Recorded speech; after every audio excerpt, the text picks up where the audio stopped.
vamos a pasar, vamos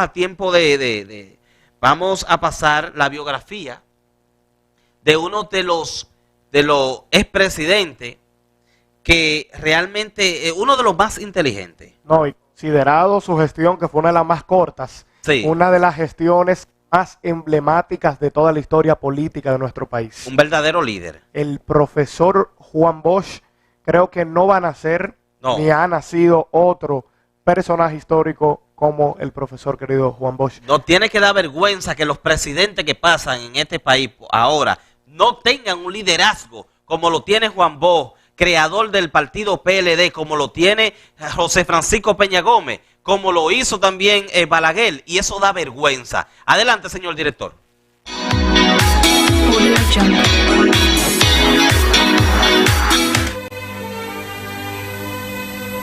El profesor Juan Bosch nació en La Vega en el 1909.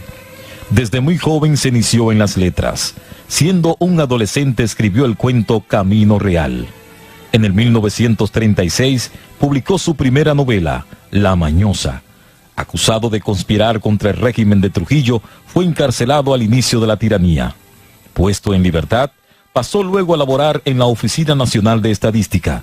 De esa posición renunció en el 1937 y abandonó el país rumbo a Puerto Rico. Ya en autoexilio, se unió a la lucha antitrujillista y fundó junto a otros exiliados el Partido Revolucionario Dominicano en el 1939. Bosch tuvo una gran actividad política en Cuba, donde contó con la ayuda de presidentes y otros funcionarios, y estuvo ligado a la dirección del abortado movimiento de Cayo Confites y fue secretario particular del presidente cubano Carlos Prío Socarrás. Abandonó Cuba luego del triunfo de la revolución que encabezó Fidel Castro en el 1959. Fue profesor del Instituto Internacional de Ciencias Políticas de Costa Rica en el 1960. Tras la muerte de Trujillo, regresó al país en octubre del 1961 y se dedicó a la organización del Partido Revolucionario Dominicano. Su presencia en la vida política nacional como candidato a la presidencia de la República revolucionó y modificó sustancialmente el estilo de realizar campañas electorales en nuestro país. Su forma directa y sencilla de dirigirse a las masas le permitió desarrollar una profunda influencia y simpatías populares que lo perfilaron como incuestionable ganador de las primeras elecciones democráticas realizadas en el país después de la muerte de Trujillo. Celebrado ese torneo electoral en diciembre de 1962, Bosch obtuvo un triunfo arrollador con el 60% de los votos sobre los sectores más conservadores del país, representados por la Unión Cívica Nacional. Combatido desde antes de su ascensión al poder por sectores apoyados desde el exterior, tomó posesión como presidente el 27 de febrero de 1963 y dio inicio a una gestión gubernativa patriótica, reformadora, de incuestionable honestidad administrativa y de profundo reordenamiento económico y social. Fue derrocado el 25 de septiembre de 1963 a los 7 meses por un movimiento de civiles y militares que se opuso a los cambios que intentó introducir en el gobierno. Detenido en el Palacio Nacional, fue deportado del país hacia Puerto Rico. Desde allí, en contacto permanente con su partido y sectores militares jóvenes, dirigió los hilos de una trama que originó un movimiento armado, en principio cuartelario, luego revuelta popular, que trató de reponerlo en el poder.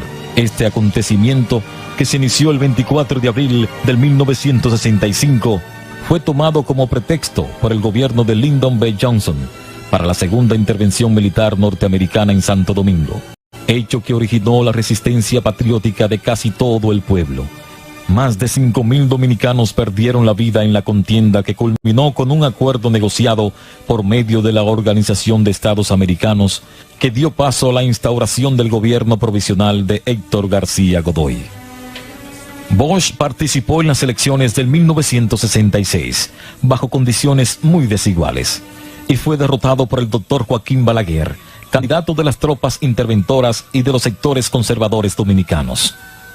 Bosch se marchó al exterior, radicándose en España, donde realizó una extraordinaria labor literaria, produciendo algunas de sus obras más importantes, regresa en el 1970 al país con la intención de reorganizar y modernizar al PRD.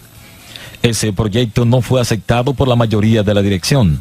Las diferencias y contradicciones entre Vox y un sector importante de la dirección de ese partido le lleva a abandonar las filas de esa organización en noviembre de 1973 y fundar en diciembre de ese año el Partido de la Liberación Dominicana.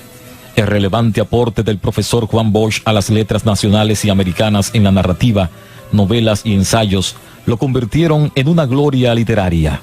Maestro de dos generaciones de escritores, cuentistas, novelistas, ensayistas, periodistas e historiadores, entre los cuales se distinguen algunas de las más sobresalientes figuras de nuestro país y de América Latina.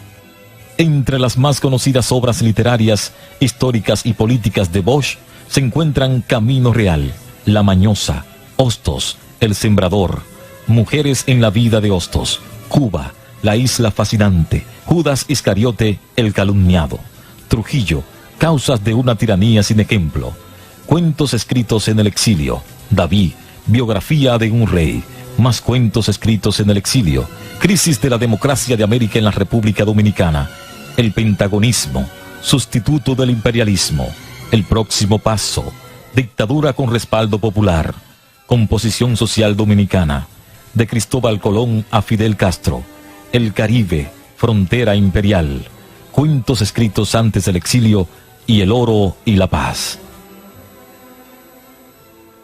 La conducta patriótica, cívica, honesta, valiente y militante de Bosch como gobernante y líder lo convierten en un símbolo de la dignidad nacional y un ejemplo a seguir para las generaciones presentes y futuras de nuestra patria. Falleció el 1 de noviembre del año 2001 a las 3:15 de la madrugada, afectado por una insuficiencia respiratoria, y fue sepultado en su natal ciudad de La Vega, en el histórico cementerio ornamental de esa ciudad. Juan Bosch murió con la estatura del presidente moral de la República Dominicana.